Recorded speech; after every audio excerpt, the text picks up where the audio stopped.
अगदी जलद व अचूक बातम्यांसाठी पाहत रहा महामीडिया 24 सदैव तत्पर। रुकडी येथील इंडेन कंपनीच्या गॅस वितरण कार्यालयासमोर पहाटेपासून ग्राहकांनी प्रचंड मोठी रांग लावली होती। रुकडी परिसरातील ग्राहकांनी गॅस एजंट आणि कर्मचाऱ्यांवर बेछूट आरोप करून त्यांना धारेवर धरले।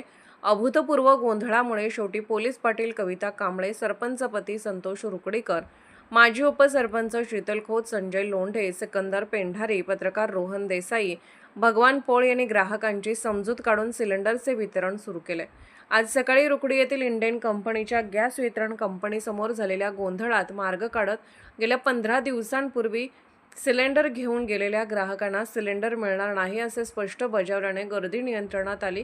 स्थानिक लोकप्रतिनिधी यांच्या मध्यस्थीमुळे काही खुशी काही गम अशी स्थिती निर्माण झाली।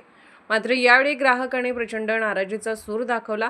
रुकडी येथील इंडेन कंपनीच्या गॅस एजन्सीमध्ये परिसरातील सुमारे 1000हून अधिक ग्राहकांनी आपल्या गॅस टाकीचे कनेक्शन घेतले आहे। मात्र मागणीपेक्षा पुरवठा कमी असल्यामुळे वितरणात अडथळे निर्माण होत आहेत। इंडेन गॅस कंपनीच्या रुकडी येथील वितरण व्यवस्थेबाबत ग्राहकांची नाराजी आहे। सिलेंडरचा ट्रक आज येईल, उद्या येईल असे रुकडी कार्यालयातून सांगण्यात येते, पण प्रत्यक्षात दिलेल्या तारखांना हा ट्रक येतच नसल्याने ग्रामस्थांच्या नेत्याच्या कामात खाडा पडत आहे। वितरण कार्यालयातून निश्चित धोरण किंवा नियम न सांगितल्याने 15 दिवसांपूर्वी सिलेंडर घेऊन गेलेले ग्राहक पुन्हा दुसरे सिलेंडर घेऊन कार्यालयात वाद घालत आहेत।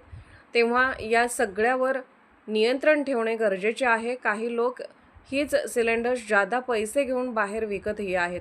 रेशनला मिळणाऱ्या गहू तांदळासारखी सिलेंडर्सची विक्री सुरू आहे। तेव्हा वितरण व्यवस्थेत काटेकोरपणा आणि पारदर्शीपणा आणल्यास हा गोंधळ कमी होईल अशी अपेक्षा व्यक्त होत आहे।